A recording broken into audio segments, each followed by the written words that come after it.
Hey guys, CARDSTOCK here with the Stamptember collaboration of Studio Katia and Simon Says.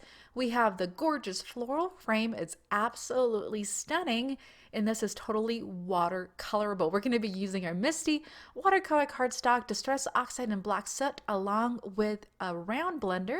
You're going to need some pieces of pink cardstock and gold embossing powder. We're going to begin by embossing some gold onto this beautiful image. So we are going to have our watercolor cardstock on our Misty, and I'm going to stamp that floral frame with the Simon Says stamp watermark and embossing ink. We're going to make sure we get that nice and even. So the reason I'm using my Misty is that watercolor cardstock tends to have a texture, at least the one I use, and so I want to be sure that I get all those beautiful little details in the stamp set. We're going to move this aside and we're going to bring in our gold embossing powder. We're going to cover that image, and as you can see, it's so nice. I really love these round petals, and the reason why is that it makes it super easy to watercolor, and it's very, very forgiving. So we're going to continue adding the gold embossing powder to the leaves, and then as you can see, that little circle is going to pop up. We are going to heat set and move on to the next step. So just shake off any excess and then heat set.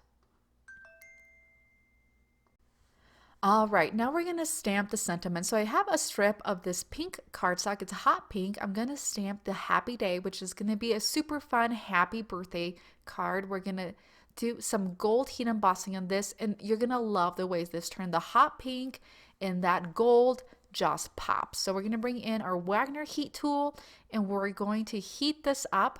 I like to do all my heat embossing in one batch, and the reason why is that the gun is hot and ready to go.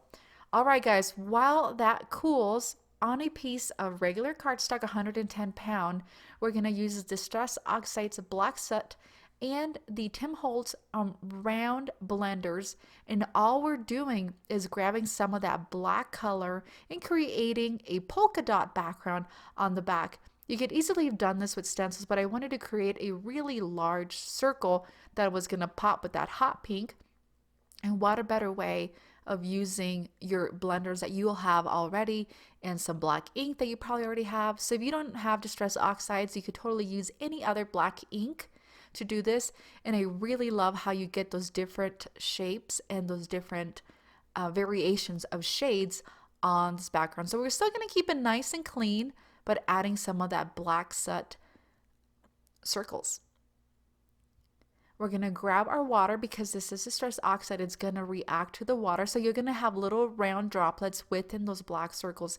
Depending on how dark you go, you'll be able to see them more. But for this, we're just wanting to add a little more texture.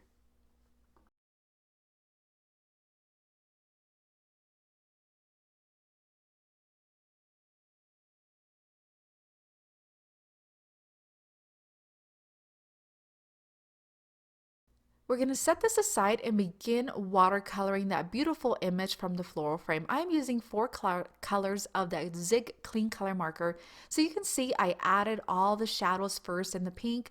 I added some of that watercolor onto my little plate. This is porcelain plate, so plastic would work just as fine as well.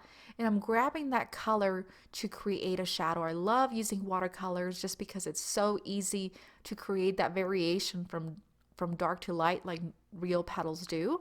And so what my thought was here was that I was going to do all those top large petals with this one shade of hot pink, and then doing the other little petals left over in a darker pink. So you come in and add more of your shadows if you like once it is completely done. While that dries, before I come back, I am using a baby blue to color the leaves. I know, baby blue leaves, you're gonna love it. We're gonna add some turquoise there at the end to really create that shadow. I'm gonna grab a bright green and we're gonna add that to the itty bitty little leaves. And again, super easy to watercolor, grabbing that extra color off my plate. Continue on to my other leaves, and I try to move on from things that are not touching each other, and that way you don't have any color run and color mixing, which can be very pretty, but in this case I don't want to mix that blue with that pink. I'm going to go grab my turquoise and I'm going to add all that turquoise shadow onto that baby blue, put some on my plate, and then grab it to really add the shadow. I don't want to overpower that baby blue that we added initially. This is more for just shadowing in contrast, and so you can get that watercolor look by adding 2 different layers of colors. And I just love this color combination. It's very bright, very cheery, and it's going to look awesome when we pair it with that black polka dot that we just created. So I'm going to come in with that darker pink that I was telling you about. You could even go ahead and do red if you chose to. I'm just going to do some pink on those really smaller little petals that are showing through the bottom. And then I'm going to put some on my plate and then grab it again with an itty bitty detail water brush and just add that color. This one doesn't need too much blending just because it's such a small amount of color, but you want to be sure that you don't use too much water or it will run. I do like to watercolor on heat embossed images because the heat embossing kind of holds it together. I feel like it creates a little pan for it. I'm going to go ahead and grab my Tim Holtz scissors and I'm going to hand cut all around the floral images, and then I'm also going to go ahead and cut the interior part of that frame so you see the DIY background that we created with that black soot and the foam blenders.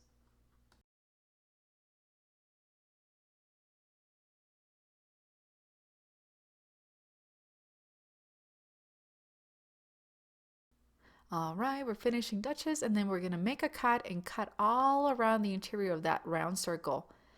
Once that's done, we are ready to put our card together. We're going to place our black polka dot background that we created with some flat adhesive onto some pink cardstock that matches that happy day that we had stamped. I'm going to add our beautiful floral frame from Studio Katia, and then we're going to add the happy day. I was kind of at a loss as to where to place it. I didn't want to place it under. I'm kind of going to tuck it right under that one leaf and then just cut off the excess.